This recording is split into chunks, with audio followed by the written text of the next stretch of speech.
Hi everybody, thanks for coming back and joining me yet again for another video. I know 2 videos, 2 days. I told you I'm back. Whilst I still sound a little bit rough, I am feeling pretty good actually.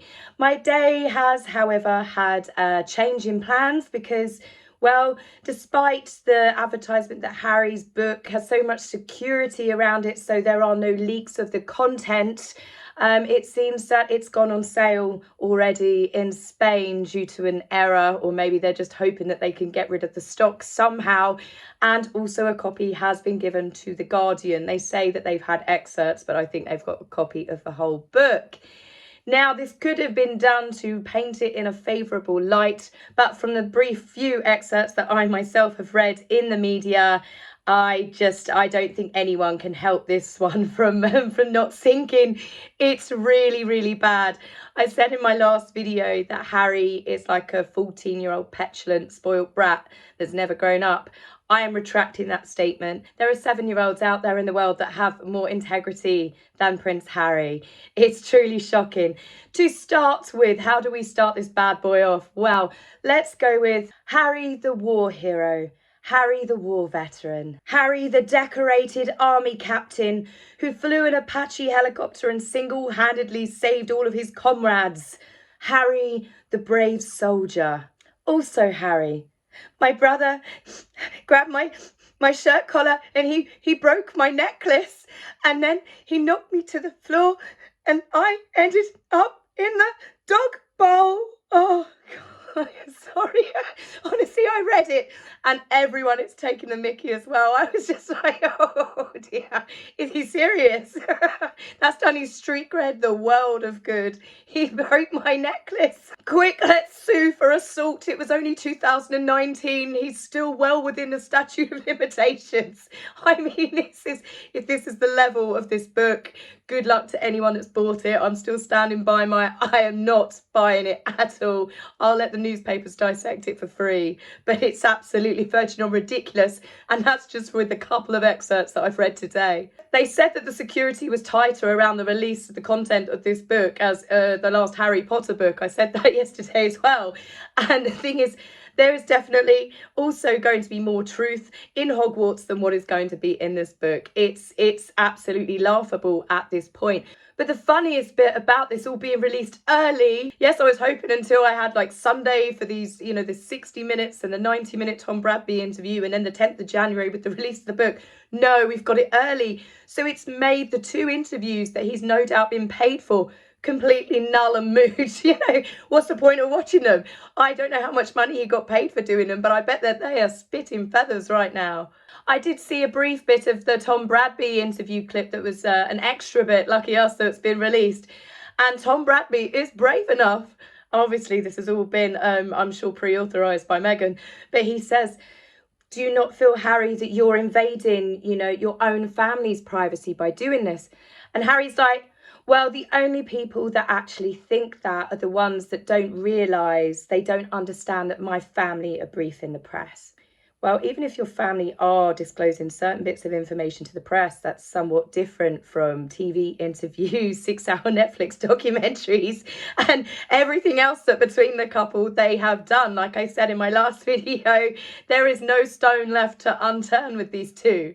Another question that Tom Bradby asked him was, are you going to go to the coronation? Because King Charles has extended, not an olive branch, he's extended an offer to them.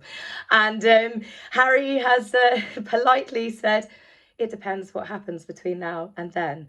And there's already been like information come out from Harry's team that he and Meghan want an apology.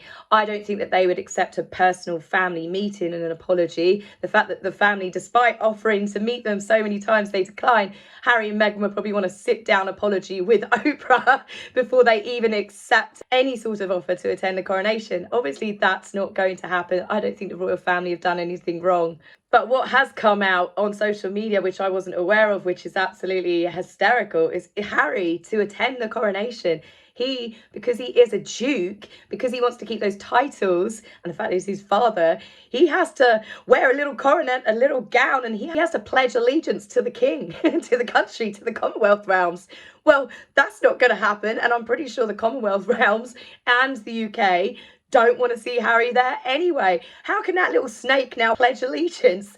You know, Meghan's not allowed to have any sort of starring role if they do come over, so that's another reason why they wouldn't come. She gets to sit on the balcony with lots of other people, so I doubt that she would allow him to come anyway. So obviously the fallout of this book is going to be astronomical, not for the royal family, but for Harry. They have overplayed their hands. They have completely had Netflix blow up in their faces, and they have just become a laughing stock. These 2 interviews that he's done in the run-up to the release of this book is a joke in itself anyway. Yes, people do book tours and book trails and stuff, and they promote the book once people have had the book, but this is something else, and it's just completely laughable at this point. Now, as typical with Harry and Meghan, when they've got anything to promote, we get the pap strolls, don't we? Harry has set up pap strolls. I say him, his wife, whoever. It's just all too convenient that someone in the middle of Montecito on a rainy day catches Harry with his dog at the beach. But Harry looking all solemn and sad. You can hear the violin music softly playing, getting ready for the next round of Netflix documentary, reality TV show that they will be releasing. The rain coming down, the dog's soggy, Harry's soggy, everyone's all gloomy and upset. Poor victimised, wet Harry. Now, the biggest story so far, like I said in the beginning, Harry and William had a punch-up. Willie and Harold, as they apparently call each other. I don't know why that one makes me laugh so much. I just really can't imagine, unless they were really trying to be spiteful to each other. Shut up, Willie. Shut up, Harold. But as for this fight, well, Harry was actually attacked by his brother. Yes, cue the dramatic music and the storyline. Brace yourselves, people. The attack happened so quickly that Harry was left dazed and shocked and had to call his therapist. He had cuts and scrapes and bruises all over him. The fight kicked off because William had dared to say that Meghan was difficult. Now, where have we heard Meghan talking about being labelled difficult before? I think she dedicated a whole Archetypes podcast episode to it. Now we know why. So William had called Meghan difficult, and this is considering the fact that she bullied his daughter, his wife, she bullied the Queen's kitchen staff, she was unkind to their nanny Maria that worked for the family for years. But William had to separate the royal foundation and split it because, well, for financial reasons and the fact that Meghan was terrorising all of their staff. I think by Prince William calling her difficult is incredibly polite. Harry does go on to say, though, that William was just trying to help him. And this is what started the argument. Apparently, William was getting irate, so Harry handed him a glass of water and said to him, "Willie, I can't deal with you when you're this angry. How is this helping me? How are you trying to help me?" This is what enraged Prince William. He put the water glass down. He chased Harry. Harry was so scared that he had to retreat into the kitchen. These are actual Harry's words. He was so scared he had to retreat in the kitchen. His brother lunged for him, grabbed his shirt collar, ripped his necklace, and knocked him down to the floor, where he landed in the dog bowl. But not being dramatic enough, as Harry landed in the dog bowl, it shattered into pieces and cut and scraped up his entire back. Now, I'd like to show you a photograph here. This is Nottingham Cottage. That is their dog Poola. Check out the dog bowls. Right, they're stainless steel. Even if he'd fallen into those dog bowls, there is no way that stainless steel would have shattered and sliced up his back, even if he turned into Arnold Schwarzenegger. It just wouldn't happen. Now, I know some people say, oh, they're probably new bowls, or the ceramic one that shattered, that got moved off somewhere else. Well, if that was true, don't you think they would have done an Amber Heard and taken the photographs? Because obviously Harry has held on to this memory since 2019 and has used it to go into the book. So you think that they would have gone, here's the evidence. Look, you know, like Amber did with the wine bottles, the perfectly lined up bits of drugs and paraphernalia. You know, there's no photographs. And as we know with Harry and Meghan, if there's no photographs, it didn't happen. In the next bit of the story to come out, it's how Catherine, nasty, evil Catherine, got Harry in a headlock. Obviously, I'm joking here, but this is the ridiculousness of this story that's coming out. Siblings fight. Siblings scrap. I was a barmaid for a number of years and I grew up in the pub trade due to my dad's businesses. And I'll be honest with you, I've seen the amount of best friends, brothers, mums and daughters, I've seen people get into punch-ups, real punch-ups, and then get drunk at the bar and hug each other and sing songs on their merry way home. This is absolutely nothing, and it's so ridiculous that this is like such a traumatic thing for Harry. He had to call his therapist because he broke his necklace and landed in a dog bowl. He does even go on to say that when the situation calmed down, he told William to leave. William looked back regretfully and apologised to his brother. So much like when Catherine reportedly sent or gave Meghan some flowers after the whole fallout over bridesmaid dresses, Meghan threw it in the bin. It wasn't good enough.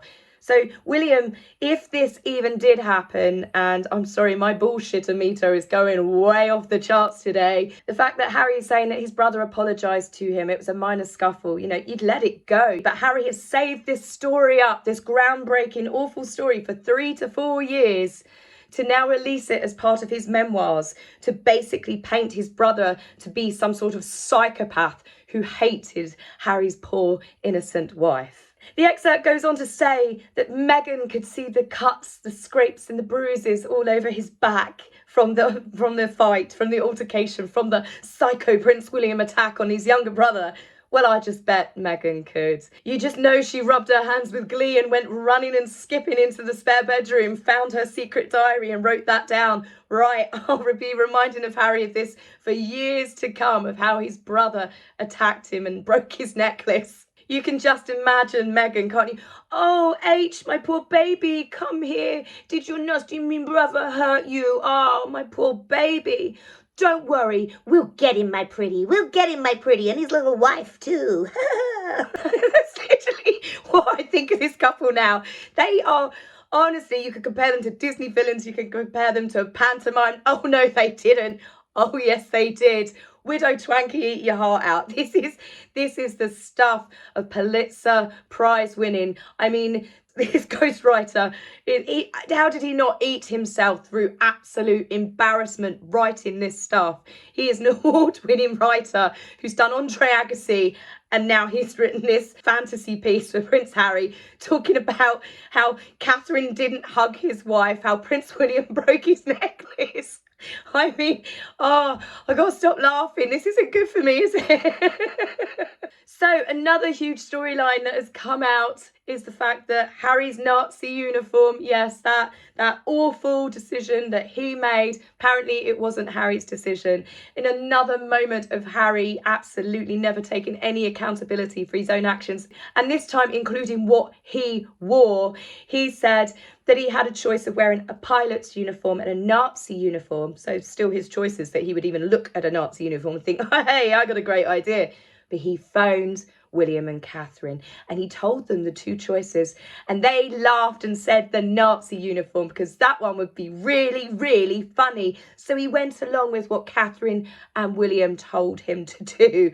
And you're just like, I don't believe this one for a second. Can you honestly see Catherine and William telling anyone, let alone, his younger brother, to wear a Nazi uniform to a fancy dress party and go, yeah, Harry, that's a fabulous idea. Do it. Don't go as a pilot. Let's go as someone right near the anniversary of the Holocaust. Let's go dress as a Nazi. What a great idea.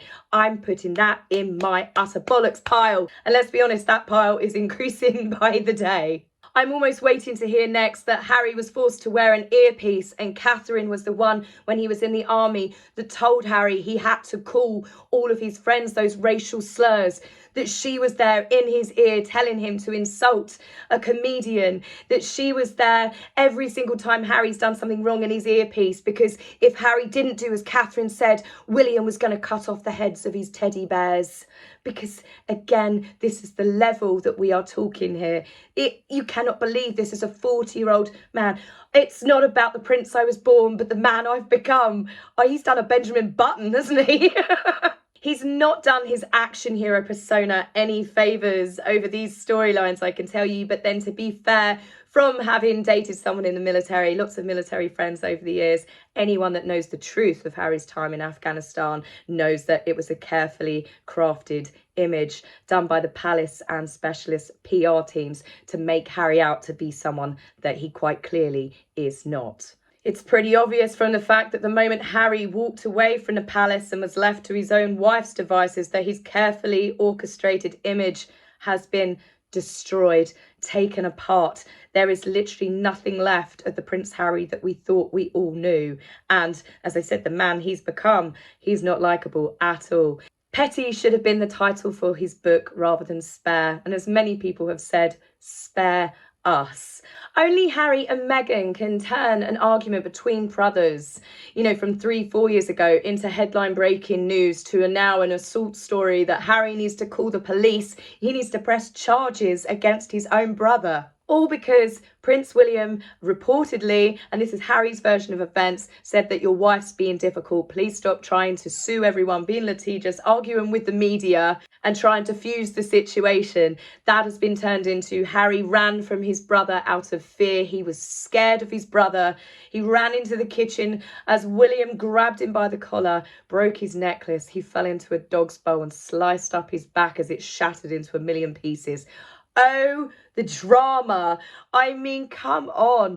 But the thing is, what he's done, whilst I laugh about a lot of it, it is the seriousness that there are now people calling for Prince William to have charges put against him over an argument that brothers had in the kitchen. I'm not being funny. Toddlers have had bigger fights than what those two reportedly had, even by Harry's dramatic version of events. For Harry to turn around and say, I want my brother back, they're not showing any willingness to reconcile. Well, I'm just going to accuse him of assaulting me in the kitchen and how I was scared of him because he's an abusive brother. You know, I think Harry is going to be in the doghouse with his family forever. Well, in this case, not the doghouse, but the dog bowl. So the only thing that I really took from that story, the emotional bit that actually really upset me was, poor Poola, I hope her dinner wasn't ruined. So honestly, guys, don't get upset about this having a damaging effect on the royal family. Harry and Meghan, I've said it so many times, it's true. They are the authors of their own demise. So just be like me, just keep munching the popcorn. So I will be back with you very soon. Take care for now. Bye. If you would like to buy me a coffee, please go to my About page and click the link. Love, Taz.